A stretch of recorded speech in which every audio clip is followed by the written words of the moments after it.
அஸ்ஸலாமு அலைக்கும் and hello everyone, welcome to home made vibes. எல்லோரும் எப்படி இருக்கீங்க? நல்லா இருக்கீங்களா? இன்றைக்கி செம்ம யம்மியான ஒரு டிஃப்ரெண்ட் ரெசிபி தான் ஷேர் பண்ணியிருக்கேன். உங்களோட ஹோம் பேக்கிங் பிஸ்னஸில் இந்த ரெசிபியுமே நீங்கள் ஆட் பண்ணிக்கலாம். அவ்வளோ ரொம்ப ஈஸியாக இருக்கும், ப்ளஸ் செம்ம யம்மியாக இருக்கும். இதோட பேர் நான் வச்சுருக்கிறது வந்துட்டு மங்கி கப் கேக்னு வச்சுருக்கேன். இதை யூஸ்வலாக எப்படி சொல்லுவாங்கன்னா மங்கி பிஸ்கெட், அப்படி இல்லைனா மங்கி பிரெட் அப்படின்னு சொல்லுவாங்க. இது எல்லாமே நான் ஃப்ரம் த ஸ்க்ராட்ச்லேருந்து நான் உங்களுக்கு எப்படி செய்கிறதுன்னு சொல்லி காமிச்சிருக்கேன். இது வந்துட்டு நம்மளுக்கு டின்ஸ்லேயே வந்துட்டு வரும். அதை வச்சு தான் வந்துட்டு இந்த மங்கி பிஸ்கெட் வந்து ரெடி பண்ணுவாங்க. நான் அதுக்கான டோ எல்லாமே ரெடி பண்ணிவிட்டு அதுக்கப்புறமா எப்படி செய்கிறதுன்னு சொல்லிவிட்டு உங்களுக்கு ஸ்டெப் பை ஸ்டெப்பாக காமிச்சிருக்கேன். இப்போ நான் எல்லாத்தையுமே உங்களுக்கு கப்பில் அளந்து காமிச்சிக்கிறேன். ஃபஸ்ட்டு நம்ம மாவு ஒரு கப் அளவுக்கு எடுத்துக்கலாம். இதோட கிராம் மெஷர்மெண்ட் யாருக்காவது வேணும்னா சொல்லுங்கள், நான் ஷேர் பண்ணுறேன். இதுக்கு இவ்வளோ தான் எடுக்கணுன்ட்டு கிடையாது. இப்போ நம்ம எடுத்துருக்கிற மாவை விட நம்மளுக்கு சில சமயம் கூட தேவைப்படலாம். அப்படி இல்லைனா இதுவே நம்மளுக்கு சரியாக இருக்கும். இதை நான் ஒரு 3 வாட்டிக்கிட்ட ட்ரை பண்ணிவிட்டு அதுக்கப்புறம் நல்லா பர்ஃபெக்டாக வரையில தான் உங்கள் கூட ஷேர் பண்ணியிருக்கேன். இப்போ இந்த 1 கப் மாவு கூட நம்ம ஒரு ஸ்பூன் அளவுக்கு ஈஸ்ட் எடுத்துக்கலாம். இப்போ இது கூடவே ஒரு 1/4 கப்லேயும் பாதி அளவுக்கு சர்க்கரை எடுத்துக்கலாம். இந்த முழு சர்க்கரை தான் எடுத்திருக்கேன். சர்க்கரையெல்லாம் பொடியெல்லாம் பண்ணலை, அப்படியே நம்ம முழுசாகவே சேர்த்துக்கலாம்.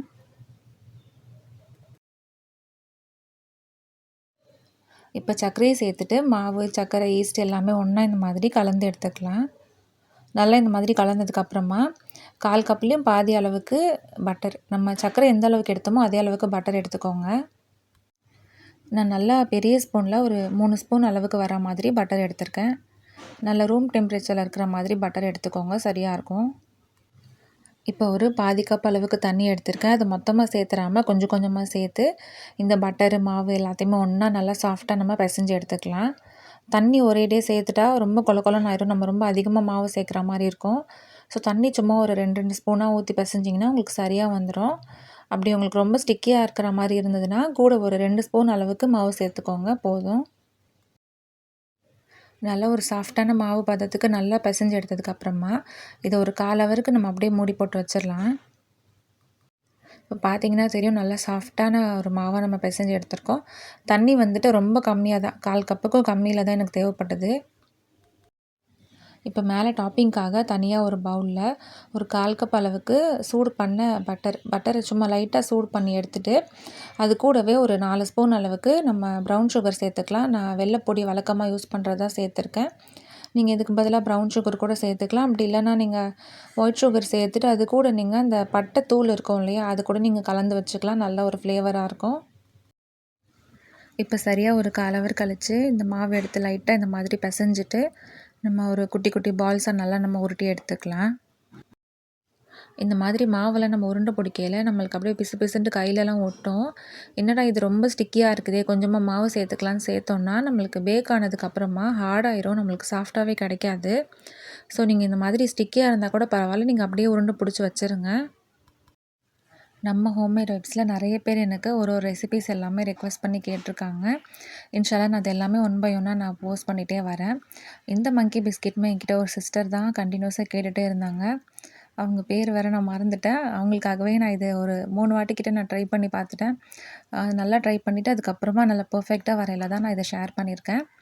ஓகே, இப்போ நம்ம அந்த மாவு எல்லாத்தையுமே உருண்டை பிடிச்சி வச்சோம் இல்லையா, நல்லா உருண்டை பிடிச்சிட்டு இப்போ நான் இந்த மாதிரி ஒரு கப் கேக் மோல்டு தான் எடுத்திருக்கேன். அதில் ஃபுல்லாக நான் பட்டர் நல்லா தடவி வச்சுருக்கேன். பேக்கிங் பேப்பர் எதுவுமே போடலை.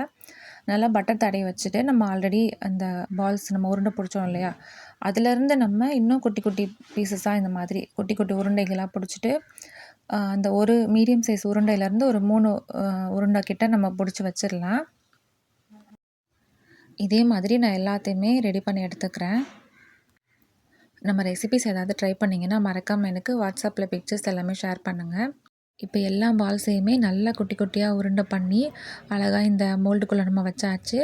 இப்போ வச்சதுக்கப்புறமா நம்ம ஆல்ரெடி இந்த பட்டரில் இந்த ப்ரௌன் சுகர் சேர்த்து வச்சுருந்தோம் இல்லையா, அதை லைட்டாக இந்த மாதிரி கலந்துட்டு நம்ம அதுக்கு மேலே ஒரு கோட்டிங் மாதிரி கொடுத்து எடுத்துக்கலாம். நான் ஆல்ரெடி சொன்னது போல் நீங்கள் இந்த மாதிரி செய்யலைன்னா கொஞ்சமாக பட்டைத்தூள் சேர்த்து நீங்கள் அப்படி கூட நீங்கள் ஸ்ப்ரெட் பண்ணி வைக்கலாம். அதுவுமே ரொம்ப நல்லாயிருக்கும். அந்த சர்க்கரையை சேர்த்துட்டு அதுக்கு மேலே இந்த பட்டரை கொஞ்சமாக அப்படியே ஸ்ப்ரெட் பண்ணி ஊற்றி விட்டுருங்க. இது செம்மையாக இருந்தது. இது பேக் ஆவையில் அப்படி நல்லா வாசமாக வீடு ஃபுல்லாக அவ்வளோ நல்லா மணமாக இருந்தது. ரொம்ப நல்லா இருந்தது. கண்டிப்பாக எல்லாருமே ட்ரை பண்ணி பாருங்கள். நம்ம கஸ்டமர்ஸ் ஏதாவது புதுசாக ட்ரை பண்ணணுன்ட்டு ஆசைப்பட்டாங்கன்னா இந்த மாதிரி கூட நீங்கள் சஜஸ்ட் பண்ணலாம். இது அவ்வளோ நல்லா டேஸ்ட்டாக ரொம்ப சூப்பராக இருந்தது.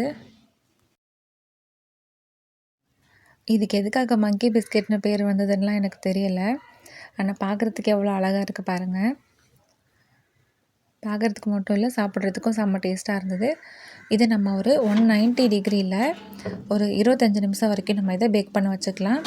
ஒவ்வொருத்தவங்க ஓடிஜி டைமிங்கு டெம்பரேச்சர் எல்லாமே மாறுபடும்.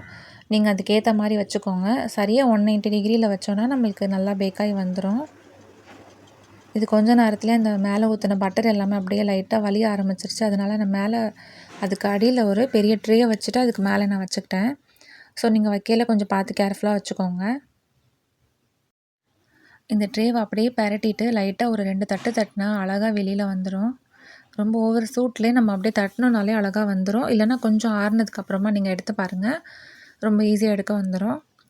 அவ்வளோதான், நம்மளோட மங்கி ப்ரெட்டு அப்படி இல்லைனா மங்கி கப் கேக்கு, மங்கி பிஸ்கெட் எதுனாலும் சொல்லிக்கலாம். சூப்பராக ரெடி ஆயிடுச்சு. இது நல்லா செம்ம சாஃப்டாக இருந்தது. மேலே அந்த பட்டர்லாம் நம்ம கோட்டிங் கொடுத்துருந்தோம் இல்லையா, அந்த ப்ரௌன் சுகர் சேர்த்து. ஸோ நல்ல ஒரு கேரமல் ஃப்ளேவரில் செம்மையாக இருந்தது. கண்டிப்பாக எல்லாருமே ட்ரை பண்ணி பாருங்கள்.